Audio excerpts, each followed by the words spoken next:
हरे कृष्णा। आज हम पढ़ रहे हैं श्रीमद् भगवद गीता अध्याय 9 श्लोक संख्या 22। अनन्याश्चिन्तयन्तो माम् ये जना पर्युपासते तेषां नित्याभियुक्तानां योगक्षेमं वहाम्यहम्। अनन्याः जिसका कोई अन्य लक्षण न हो,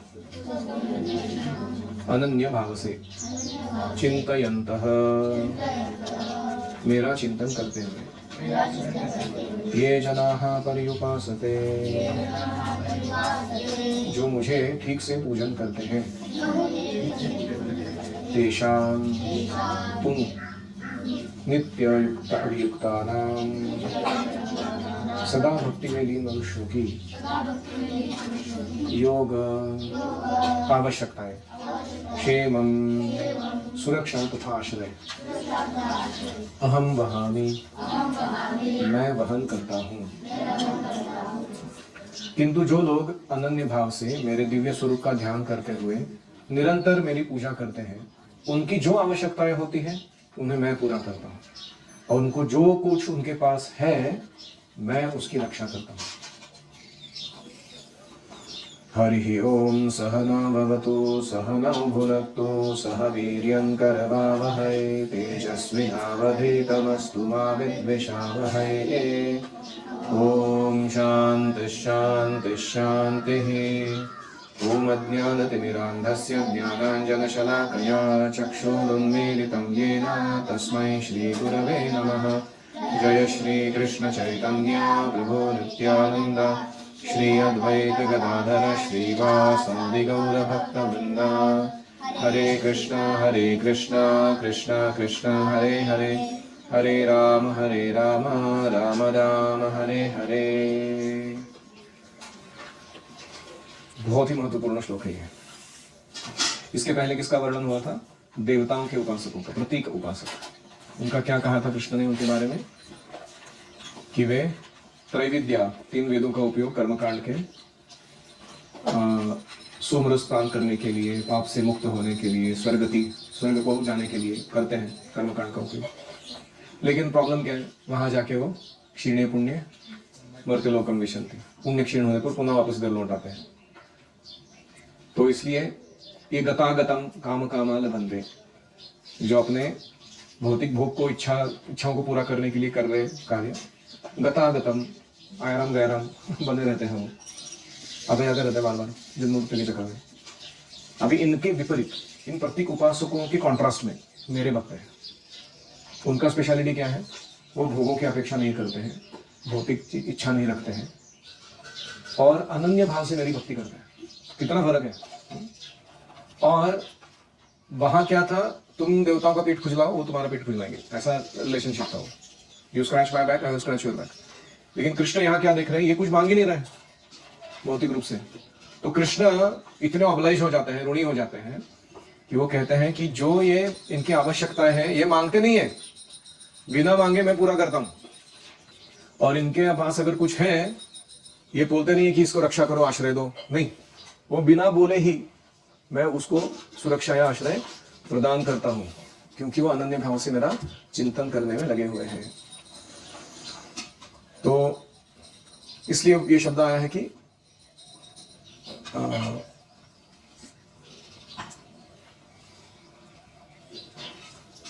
योगक्षेमम वहामि अहम।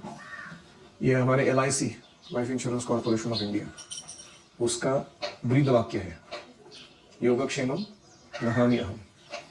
योग का अर्थ होता है जो नहीं है तुम्हारे पास मैं उसको प्रदान करूंगा। क्षेम का अर्थ है तुम्हारे पास जो है मैं उसकी रक्षा करूंगा। तो ये LIC तो करती नहीं है, फ्रैंकली स्पीकिंग।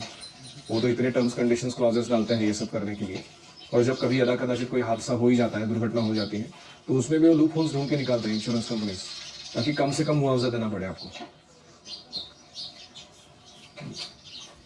तो इस दुनिया में लोग जो भी कार्य करते हैं वो 2 कारणों से करते हैं। एक है सेंस ऑफ इनएडिक्वेसी, कुछ तो कम है, उसको पूरा करना है, ये एक मुख्य कारण है। इनएडिक्वेसी मतलब अपूर्णता को पूर्ण करने की भावना। मेरे पास कुछ कमती है, उसको मेरे को भरना है अभी, तो ये एक प्रॉम्प्ट होता है हमारा काम करने का। जैसे किसी को लग रहा है कि मेरा अभी का सैलरी मेरे को और चाहिए, तो इस कॉल्ड इनएडिक्वेसी। किसी को लग रहा है इतना ही पसंद और चाहिए तो इनएडिक्वेसी। और दूसरा है इनसिक्योरिटी, असुरक्षितता की भावना। है मेरे पास पूर्ण परिपूर्ण है, लेकिन ये टिकेगा कि नहीं, आगे जाके अगर कुछ गड़बड़ हो गया तो, जॉब चली गई तो, बीमार पड़ गया तो, बुढ़ापा आ गया तो, किसी ने देखना ही मेरे को नहीं देखना, किसी ने कोई देखने के लिए नहीं मुझे अगर, तो क्या होगा मेरा। तो इसको कहते हैं इनसिक्योरिटी, असुरक्षितता की भावना। तो everybody in this world is working hard to overcome these two feelings in the heart, insecurity and insufficiency और इनएडिक्वेसी। और इसके लिए वो क्या कर रहे हैं, उनको लगता है दो चीजें चाहिए इन रिटर्न, एक है शेल्टर, दूसरा है प्लेजर। ऐसा आश्रय चाहिए जो एकदम फर्स्ट क्लास हो, जिसके ऊपर भरोसा किया जा सके। तो कुछ लोगों को आश्रय पैसे में लगता है, मनी इज द सिक्योरिटी। कुछ लोगों को आश्रय अपने कनेक्शंस में लगता है, मेरा चाचा एमएलए है, मेरा भतीजा लॉयर है, मेरा भांजी डॉक्टर है, ब्रेन सर्जन है। अभी हम लोग उनमें शेल्टर ढूंढ रहे हैं। लोग बताते भी है, तुमको मालूम है मैं कौन हूं। तो दिस इज कॉल्ड शेल्टर।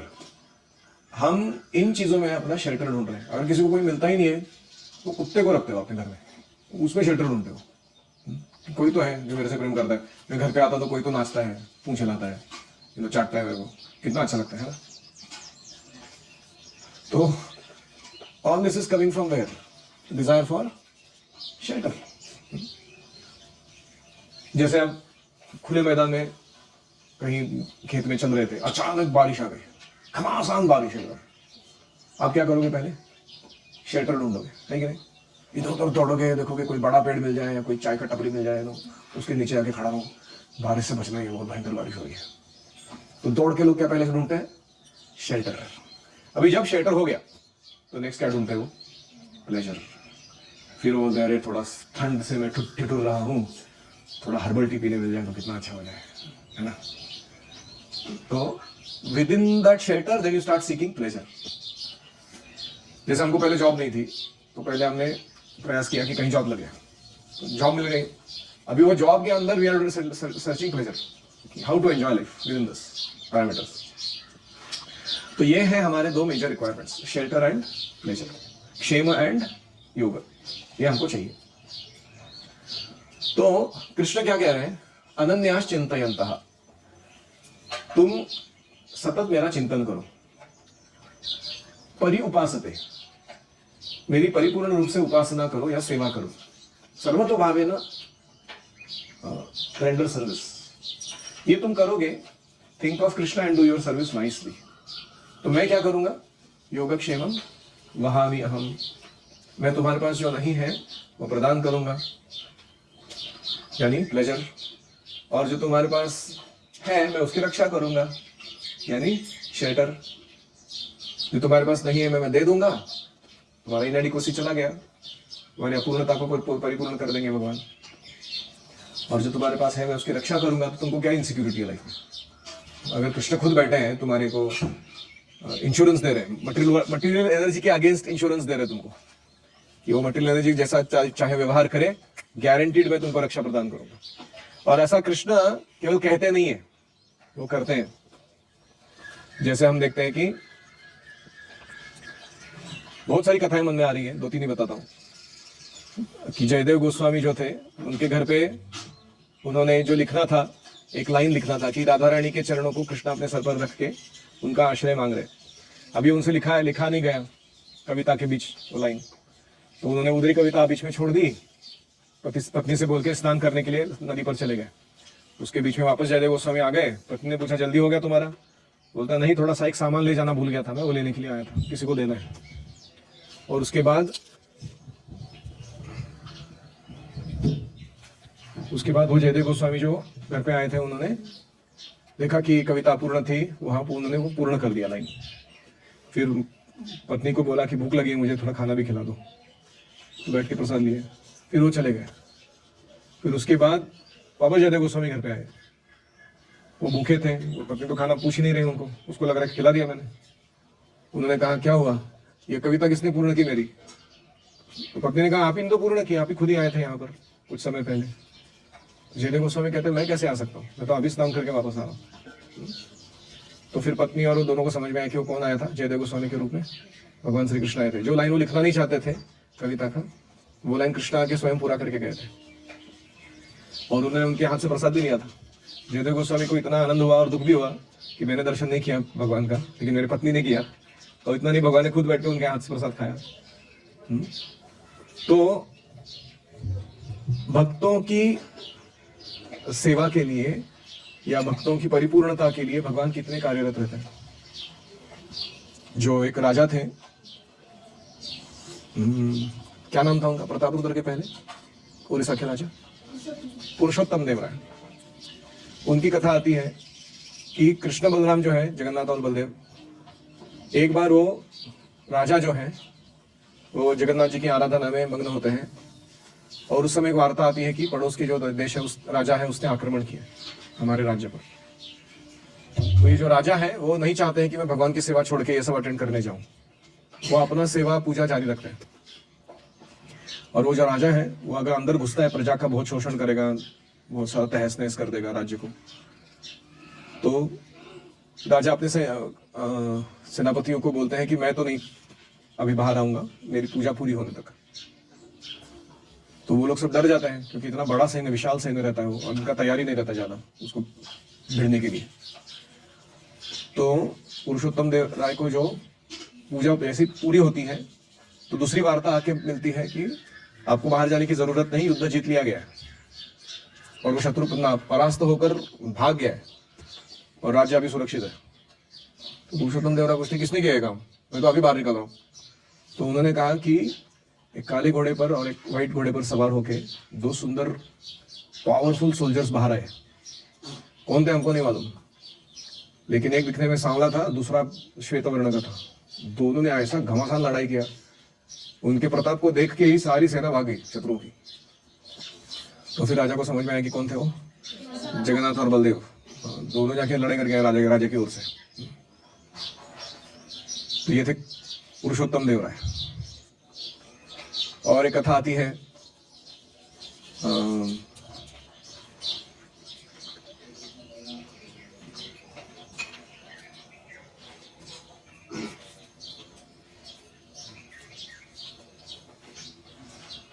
सची माता जो है वो अपने घर में, निमाई जब है वो छोटे बेबी है, वो तो है उनके रेंगते हुए घूम रहे हैं पूरे घर भर में, और वो सची माता देख रही है कि हमारे घर में जब से बच्चा आया हुआ है तब से अतिथियों की भीड़ लगी हुई है। हर कोई आता है, कुछ ना कुछ उपहार लेके आता है। कोई खाने की वस्तुएं लाता है, कोई सोने की कटोरियां लाता है, कोई कुछ विशेष फल या फूल भेंट चढ़ाने लेके आता है, कोई धन लेके आता है। तो जगन्नाथ मिश्र से पूछती है हो क्या रहा है। जगन्नाथ मिश्र कहते हैं कि हमने जो हमारे शालिग्राम शिला है उसका इतना अच्छा आराधना किया कि वो आराधना से प्रसन्न होकर भगवान ये सब चीजें भेज रहे हैं। तो चैतन्य महाप्रभु के स्वयं के घर की कथा ही है। तो इसलिए अगर हम अपनी भक्ति पर ध्यान केंद्रित करेंगे और उसको बढ़ाने के विशेष प्रयास करेंगे, हमारी भौतिक जरूरतों को अपने आप केयर किया जाएगा। इस बात पर हमें दृढ़ विश्वास होना चाहिए। हमारा प्रॉब्लम क्या है, जब मन में इनसिक्योरिटी या इनएडिक्वेसी आ जाती है तो हम सोचते हैं कि क्योंकि मैं भक्ति कर रहा हूं ना, इसलिए मेरा भौतिक लाइफ थोड़ा फ्लरिश नहीं हो रहा है, मैं इसको छोड़ देता हूँ, थोड़ा पॉज मोड पे डालता हूँ। मैं भगवान को बोलता हूँ excuse me sir, give me some time, I will come back to you. मैं अभी पहला जाके मेरा मटेरियल लाइफ सेट करता हूँ, फिर आके मैं अच्छे से तगड़ा भक्ति करूंगा। ये होने वाला नहीं, क्योंकि ये माया का एक ट्रिक है हमको भगवान से दूर ले जाने के लिए। हमको भक्ति का सहारा कभी छोड़ना ही नहीं है। जो हमने प्रण लिया है 16 माला 4 नियम इत्यादि भक्तों की सेवा, वो जारी रखना है और फिर जूझना है अपने भौतिक जीवन में जो भी संघर्ष चल रहा है। किसी को कुछ पैसे की जरूरत है, किसी को कोई घर बांधना है, किसी को कोई शादी करनी है, सेटल होना है, किसी को कोई अच्छा मंदिर खड़ा करना है, प्रचार करना है लोगों को, जो भी करना है, ये बेसिक प्रैक्टिसेस को इंटैक्ट रख के पंचांग भक्ति जो है हमारी, साधु संग नाम कीर्तन भागवत श्रवण मथुरावास श्री मूर्ति न श्रद्धया सेवन, इनको जारी रखते हुए हमें करना है इस संघर्ष को। इससे दो काम होंगे, एक है कि माया हमको प्रभावित नहीं कर पाएगी कार्य करते समय, और दूसरा Krishna will be involve in making our needs materialise. Krishna स्वयं मदद करेंगे हमारी भौतिक जरूरतों को पूरा कराने के लिए। ऐसे कितने बार अनुभव आता है, जैसे मैं अभी घर गया था तो मेरे पिताजी दो हैं और राघवेंद्र स्वामी मठ के बारे में टॉपिक निकला, तो हमारा बैकग्राउंड है मध्व संप्रदाय का। मैं उनको कह रहा था कि मेरे बच्चों का जो उपनयन करना होगा ना, मेरे को मध्व मठ में या मध्व ब्राह्मणों के द्वारा करवाना है, तो आपका कोई कांटेक्ट है तो प्लीज़ मेरे को भेजो, किसी से पहचान कराओ। तो कोल्हापुर में एक राघवेंद्र स्वामी का मठ था, या पुणे में भी कहीं रहेगा। मैं बोल रहा था कि जाके थोड़ा पहचान निकालो, तो मेरे पिताजी बोल रहे थे मैं बूढ़ा हो गया अभी, कभी कोल्हापुर जाऊँगा, कभी इधर जाऊँगा देखने के लिए। वो फिर भी ऐसा बात हुआ। दूसरे दिन मेरे मौसी का फ़ोन आया और उसने कहा कि मेरा एक मयूरेश जोशी करके कोई पहचान के हैं, मयूरेश कुलकर्णी शायद, वे कथा बोलते हैं और हमारा सबका एक ऐसे महिला मंडल है, उसमें वो हमको स्पिरिचुअली इंस्पायर करते हैं, वो तुम्हारे गुरुकुल को विजिट करना चाहते हैं। जरूर आ जाओ, नो प्रॉब्लम। फिर उसने बोला कि वो मध्वा ब्राह्मण है और वो उपनयन कराते हैं। मैंने बोला रियली ये तो कल ही चर्चा हुआ था हमारा ऐसा एक व्यक्ति चाहिए हमको कनेक्शन जो ऐसा कर सकता है। वो व्यक्ति आने वाले अभी हमारे गुरुकुल में कुछ दिनों में, 12 तारीख को शायद आएंगे। तो कहने का तात्पर्य क्या है कि it is not within us to make this connections. ये यूनिवर्सली कहाँ कौन व्यक्ति क्या चीज के लिए बना है, किसके लिए बैठा हुआ है, वो हमको तो नहीं मालूम है, लेकिन कृष्ण को मालूम है। जैसे ही हमारे हृदय में वो इच्छा प्रकट होती है कि ये सेवा करानी है हमको आगे जाकर, उसका फुलफिलमेंट के लिए कमांड किधर और से चला जाता है, वो अपने आप आपके जीवन में उपस्थित हो जाता है। उसके लिए आपको मेहनत करने की जरूरत नहीं पड़ती। और ऐसे एक नहीं अनगिनत अनुभव है। Krishna likes to be anonymous but he is arranging for it भक्तों के जीवन में उन चीजों को। तो इसीलिए हमें भक्ति को पकड़कर ही अपने सारे भौतिक कार्यों या इच्छाओं को, एम्बिशंस को पूरा करने में उतरना चाहिए, अन्यथा नहीं।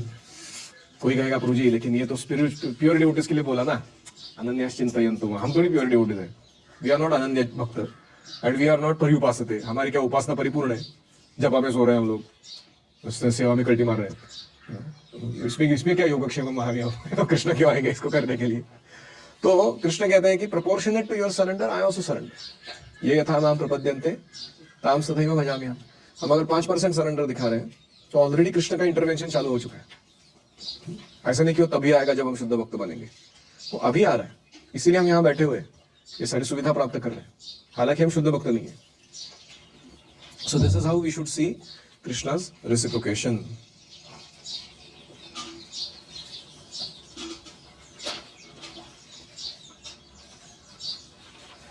तो कोई करेगा कि कृष्ण ब्रह्मांड का भार वहन करते हैं, उनको वेट नहीं होता।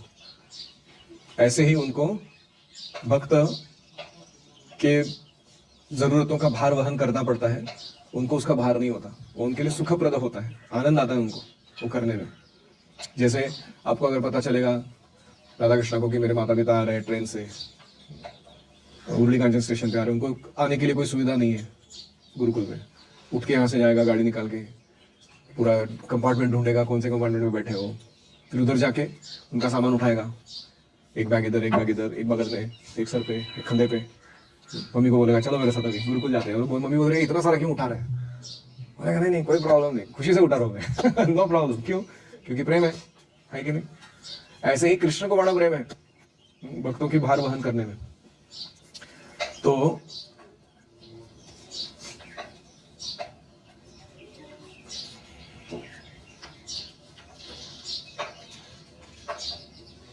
एक अर्जुन मिश्रा नाम के ब्राह्मण थे, वो इस श्लोक पर टिप्पणी लिख रहे थे। वो घर में उनका भिक्षुक थे, वो भिक्षा करके जीवन चलाते थे। इनके पास फटे पुराने कपड़े थे, बस एक ही अच्छी धोती थी और जो बाहर जाने के लिए उपयुक्त थी। तो ये ब्राह्मण उसे पहनकर भिक्षा के लिए बाहर जाते थे। तो उस समय जो ब्राह्मणी थी उसको घर में पहनने के लिए कपड़े ठीक से नहीं, तो वो चिथड़ों से अपना शरीर ढक के अपना घर का काम करती रहती थी, अपना लज्जा निवारण करती थी। तो स्वामी जब भिक्षा से लौटते तो पत्नी क्या करते, उनके कपड़े पहन के वो बाहर के कामों के लिए जाती थी, अगर उसको कुछ खरीदना है, लाना है वगैरह। तो इतने गरीब थे वो लोग, they had just one dress that they can wear outside। और वो मन में क्या सोचते थे, हमारे जो गृह देवता हैं श्री गोपीनाथ जी, वो जो भिक्षा देते हैं वही हमारा महाप्रसाद है, वही खा के हम संतुष्ट हैं अपने जीवन में।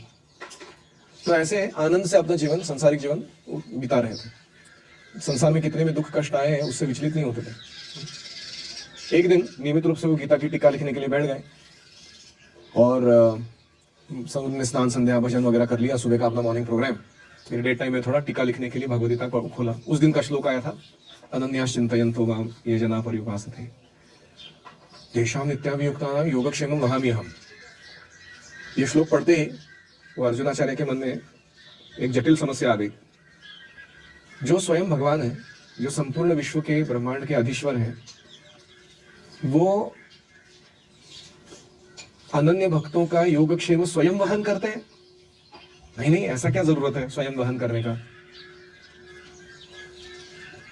अगर ऐसा होता तो दो प्रॉब्लम है। एक है कि कृष्ण को ये सब क्यों करना पड़ा चाहिए? कृष्ण के इतने सारे एनर्जीज हैं, इतने दास दासियां हैं, इतने देवता हैं उनके अंडर, वो किसी को भी बोल सकते हैं वो जो उधर बैठा है सात्विक या पार्थ, उसके जीवन में ये जरूरी है, पहुंचा दो उसको। वो भी करा सकते हैं ना, वो भी खुशी से करेंगे, भगवान ने दिया सेवा। भगवान को घुटका के उठ के करके करने की जरूरत क्या है? प्रश्न समझ में आया? तो ये एक प्रॉब्लम हो गया उनके मन में। दूसरा उनके मन में प्रॉब्लम हो गया, अगर ऐसा है तो मेरी अवस्था ऐसी क्यों है? मैं इतना गरीबी में रह रहा हूं और कभी कभी दारिद्र दुख भोगता रहता हूं अलग अलग रूप से, तो ये ऐसा कैसा हो सकता है अगर भगवान सब कुछ ला कर देते हैं? तो ये अपनी बुद्धि से वो जितना उस संशय को निवारण करने का प्रयास करने लगे, उतना वो उलझने लगे, वो कॉम्प्लिकेटेड हो गया उनके माइंड में। क्योंकि गुरु चाहिए ना, कुछ चीजें हम अपने बुद्धि से नहीं कर सकते। तो उन्होंने वहां पे एक लाल स्याही से काट दिया, वो योगक्षेम वहामी अहम, वहामी अहम पे उन्होंने क्रॉस कर दिया कि नहीं, Krishna should not, Krishna might not be doing this, either is getting done through his servants, at least in my case he has not done it. तो वहामी अहम इज नॉट राइट, काट दिया। फिर ग्रंथ लिखना बंद करके भिक्षा के लिए निकल गए बाहर। तो जब भगवान ने देखा कि मेरे भक्त के मन में मेरे वचनों पर संदेह हुआ है उसको, तो भगवान ने एक सुकुमार श्याम वर्ण के बालक का वेश धारण किया, जो भिक्षुक है, ब्रह्मचारी है, किसी गुरुकुल में रहता है। 2 टोकरियों में भरकर बहुत सारा चावल, दाल, तरकारी, घी, सामान भर के, और बहंगी होता है, बहंगी मतलब समझते हो, एक ऐसा लंबा लकड़ी रहता है, उसमें एक साइड एक टोकरी रहता है, दूसरे साइड दूसरा टोकरी रहता है, और उसमें बहुत सारा बाहर लेके जा सकते हो। तो ऐसा वो कावड़ जैसा उठा के वो बालक जो है वो घर पे आ गया अर्जुनाचार्य के। दरवाजा भीतर से बंद था, खटखट आए, जोर जोर से पूछा, पुकारने लगे, माता जी, माता जी। अभी वो बेचारी ब्राह्मणी बाहर कैसे है, उसके पास पूरे कपड़े भी नहीं है ढंग के पहनने के लिए, सामने आने के लिए। तो लज्जा के कारण चुपचाप बैठी रही अंदर। तो खटखट जोर जोर से बजाया उसने। वो अंत में लाचार होकर उसने दरवाजा खोल दिया। तो बालक जो था वो बाहर उठाकर अंदर आके भीतर आंगन में खड़ा हो गया, और वो ब्राह्मणी जो है वो अपना मुख नीचे करके अंदर की ओर चली गई। फिर वो बालक का वेशधारी जो बटू था, उसने ब्राह्मणी से कहा, माँ, पंडित जी यानी मिश्रा जी ने मुझे यह सीधा देकर भेजा है। सीधा क्या होता है? कच्चा अन्न सामग्री को क्या कहते हैं? सीधा। आपल्या मराठीत शिधा म्हणतात त्याला, तो संस्कृत वर्ड है सीधा। आप इसे भीतर रख लो। तो वो अंदर से सुन रही है, और बालक के सुंदर मधुर वचन सुनने के बाद उसको बड़ा आकर्षण हो रहा है, इतना सुंदर आवाज है इसका। देखा उसने झांक के, 2 बड़ी बड़ी टोकरियां हैं। इतना सीधा उसने आज तक अपने जीवन में कभी देखा नहीं था, इतना अन्न था वो। और बालक ने बार बार कहा कि अंदर रख लो, टोकरी लेके जाना वापस। तो फिर उसने वो सारा सामान उठा के एक एक करके घर में रख दिया। फिर वो आश्चर्य करने लगी, और इतना सामान जो मुझे रखने के लिए इतना समय लग रहा है, तुम उठा के कैसे लेके आए? उसने पूछा। तो उसने कहा कि क्या करूं, मिश्रा जी मेरे गुरुजी हैं, मेरे को पढ़ाते हैं, उन्होंने बोला भिक्षा में इतना सामान मिला है, मेरे घर पे पहुंचा दो। मैंने बोला इतना कैसे उठाऊं? तो उन्होंने मेरे को बोला कि आलस करते हो। उन्होंने पीटा मेरे को। और फिर ब्राह्मणी ने देखा कि उनके पीठ पे, छाती पे व्रण है वो बच्चे के। ऐसा लग रहा मानो किसी ने चीर दिया हो या फटके मारे हो उसको बड़ा दया आया वो ब्राह्मणी को। बोला अरे बेटा, किसने निर्ममता से तुमको इतना मारा है? तुम्हारे सुंदर सुकोमल शरीर को देखकर और उस पर घाव देखकर किसी निर्मम व्यक्ति का भी हृदय पिघल जाएगा। किसने काम किया है? तो उसने बोला कि मैं कैरी करने के लिए असमर्थ हूँ। बोला तो ब्राह्मण ने आके थोड़ा पिटाई कर दिया मेरा, तो इसलिए थोड़ा गुरुजी का मार खा के मैं ऐसे आया हूँ आपके पास। वो पत्नी इतनी भड़क गई अपने पति के ऊपर। उसने बोला ऐसे किया उन्होंने तुम्हारे साथ? आने दो उनको, क्या फर्क पड़ता? तो नहीं आता था सीधा। तो ऐसे थोड़ी किसी के साथ व्यवहार करना चाहिए। तो ऐसा कह के वो बालक जो है बोला कि अभी मैं जाता हूँ वापस, सही समय पर पहुंचूंगा नहीं अपनी पाठशाला में, वापस दंड मिलेगा, मैं जा रहा हूँ। भाग गया लड़का, सामान उठा के, टोकरी उठा के। अभी वो वापस आया अर्जुनाचार्य थोड़ी देर के बाद। जैसे ही घर में एंट्री मारा, उनकी वाइफ तोप के जैसे चालू हो गया पूरा। बोला क्या चल रहा है ये? ऐसा व्यवहार? मैंने समझा था तुम ब्राह्मण हो, सहृदय हो, क्षमाशीलता तुम्हारी वृत्ति है, क्षमा करना सबसे बड़ा धर्म है ब्राह्मण का। ऐसे किसी छोटे बालक को इतना निर्ममता से मारना शोभा नहीं देता तुम। उनको कुछ समझ में नहीं आ रहा अर्जुनाचार्य को, क्यों चिल्ला रही है? तो उन्होंने बोला क्या हुआ, किसको मारा, क्यों आया था? तो उन्होंने सारा सीधा दिखाया। बोला ये देखो, ये किसने ला के दिया? सारा वर्णन सुनाया, वो बालक कौन था, कैसा था, क्या था। फिर अर्जुनाचार्य गए अपने वो भगवद्गीता के पास, खोलकर देखा वहां जो लाल सही से काटा हुआ था ना, वहां भी अहम लाइन को वो मिट चुका था। कृष्ण ने आके प्रूव करके दिखाया, वहां भी अहम पर्सनली लेके आऊंगा मैं। फिर वो अर्जुनाचार्य धाय करके रोने लगे। बोले मैंने भगवान के वचन पर संदेह किया, भगवान ने अच्छा दंड दिया मेरे को, ऐसा दंड दिया जिंदगी भर कभी भूलूंगा नहीं मैं। तो इतने प्रेम में विभोर होकर वो हे गोपीनाथ करके चिल्लाने लगे, रोने लगे, आंखों से आंसू बरसने लगे। फिर उसको मूर्छित हो गए दोनों। जब उन्होंने समझाया अपनी पत्नी को कौन थे वो आए हुए, वो गोपीनाथ जी थे, उनके डेटी जो लेकर आए थे। फिर दोनों ने वापस होश आने के बाद पूरा खाना पकाया और गोपीनाथ जी को बड़ा प्रेम से भोग लगाया। तो ये है कथा। हमारे घर में जो आ रहा है सीधा, वो किधर से आ रहा है? इधर से आ रहा है। राधा ब्रज बिहारी बैठे हैं, वो देख रहे हैं कि सीजनली क्या क्या अवेलेबल होने वाला है अभी, और ये बच्चों को कैसा खिलाने का। और वो अलग अलग लोगों को अलग अलग चीज के लिए प्रेरित कर रहे हैं। कभी कोई आ जाता है कलिंगड़ लेके, हमने थोड़े कभी कोई आ जाता है, अभी सुबह ही खाया ना, कभी कोई आता है गुड़ लेके, गाय के लिए गुड़ आपके लिए। वो गाय का गुड़ उधर ही साइड में रखा हुआ मैंने, उसमें से एक गुड़ भी मैं किचन में नहीं लेके जाऊंगा, क्योंकि वो गाय के लिए आया था। वो पूरा का पूरा उधर जाएगा गाय की सेवा में। तो ऐसे अलग अलग लोग आते हैं, अलग अलग चीजें लेकर। वो जो लेके आए थे ना गुड़, उनको तो गुरुकुल पता भी नहीं था। उन्होंने मेरे को स्टोरी सुनाया। वो उन्होंने बोला कि हम दाढ़ी में आके उधर इधर उधर के जो गौशालाएं होती थी उसमें गुड़ दिया करते थे। फिर हमने पूछा कि यहाँ कोई देसी गाय का है क्या, हमको उसको खिलाना है। तो किसी ने बोला गुरुकुल जाओ, गुरुकुल वाले देसी गाय पाल रहे हैं। फिर उनको लोकेशन नहीं मालूम था, वो पूछते पूछते आए वो। और फिर यहाँ आके उन्होंने वो 3 मोटा मोटा बोरी भर के गुड़ दिया। गाय के लिए गुड़ देना है आपके। तो कभी कभी इतना आश्चर्य होता है कि कहाँ से लोग आते हैं यहाँ पे, जिनको पता भी नहीं हम अस्तित्व में है। So this is the proof that actually everything is coming by Krishna's arrangement. तो हमें इसलिए प्रसाद खाते समय वेस्ट नहीं करना चाहिए, और बहुत प्रेम से भोग चढ़ाना चाहिए भगवान को। ऐसे नहीं कि क्या मेरे को भोग चढ़ाने का सेवा दिया है, फिर भोग चढ़ाने के बाद मेरे को बर्तन घिसने पड़ते हैं, फिर मेरे को भोग बनाना पड़ता है। लेकिन ऐसे रोज होके काम करेगा कोई, किसको आनंद आने वाला है? तो हमारा बहुत सौभाग्य है कि हम ऐसे भगवान की लीलाओं में भाग ले पा रहे हैं जो हमें अभी अप्रत्यक्ष है हमारे लिए। बाद में जब हम परफेक्ट होंगे तो समझ में आएगा कि एक्चुअली वो भी कृष्ण का अरेंजमेंट था जो हमने अनुभव किया होगा। तो इन शॉर्ट, हमें ऐसा नहीं समझना चाहिए कि बाकी जो त्रिविध उपासना करने वाले लोग थे वे बहुत सारे लाभ प्राप्त करते हैं। त्रिविध उपासना मतलब कौन से? एकत्वेन, पृथक्त्वेन, बहुधा विश्वतो मुखम, वो त्रिविध उपासना। वो तो अपना मस्त एंजॉय कर रहे लाइफ, और उनके उनके सप्लाई आ रहे हैं उनके पास, और ये भक्तगण बेचारे क्लेश उठा रहे हैं। ऐसा नहीं है। भक्तगण केवल अनन्य रूप से कृष्ण की चिंतन करते हैं, और देह यात्रा के लिए जो लगते हैं उन साधनों के बारे में उदासीन रहते हैं। आया आया, नहीं आया नहीं है, नो प्रॉब्लम। निष्काम होते हैं, जो भी अपने घर में आता है समस्त वस्तुओं को कृष्ण को ही अर्पण कर देते हैं, ऐसा नहीं मानते कि वो मेरा है। और ऐसे ही वे सेवा करने में कोई कसर नहीं छोड़ते भगवान की। इन सारे कारणों से भगवान भी उन्हें धन आदि समस्त वस्तुओं को प्रदान करते हैं, जो भी उनको जब जरूरी पड़ेगा उस मात्रा में। भगवान से जो चीज प्राप्त होती है उसके दो एडवांटेज है। एक फायदा यह है कि Krishna will not give us anything that is dangerous for us. कभी कभी भौतिक लाभ अगर ज्यादा हो जाए तो डेंजरस हो सकता है, पाप करने लगता है व्यक्ति, कृष्ण से दूर जाता है।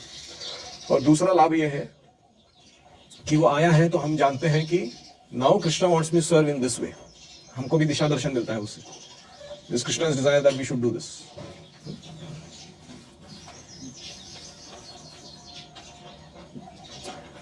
तो ये जो श्लोक है ये भगवान की वत्सलता दिखाता है, भक्त वत्सलता। How like a cow and a calf. वत्स मतलब काफ, वत्सल मतलब गाय का अपने बछड़े के प्रति कितना प्रेम होता है, देखा ना आपने। ऐसा ही भगवान का अपने बच्चे भक्तों के प्रति प्रेम होता है, इसे कहते हैं भक्त वत्सलता।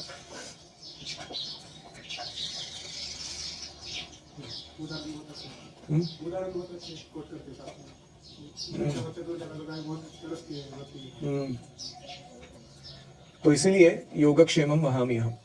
तो कभी कभी हम इतने दृढ़ विश्वास नहीं रखते हैं, इसलिए दुख भोगते रहते हैं भक्ति में भी आकर। लेकिन अगर हमें कोई इस लाइन पे विश्वास आ जाएगा योगक्षेमम वहाम्यहम्, तो हम जो मिल रहा है उसमें संतुष्ट रहेंगे। और जिस तरीके से भगवान ने अभी रखा है उसमें पूरा समर्पित होकर तीव्रता से सेवा देना चाहेंगे, ना कि we will try and create an imaginary world of perfection. उसको यूटोपिया बोलते हैं। And if that is available then I can do service, then I will become पक्का डिवोटी। ये सब हम मुंगेरी लाल के हसीन सपने उसमें अपना समय नहीं बिताते।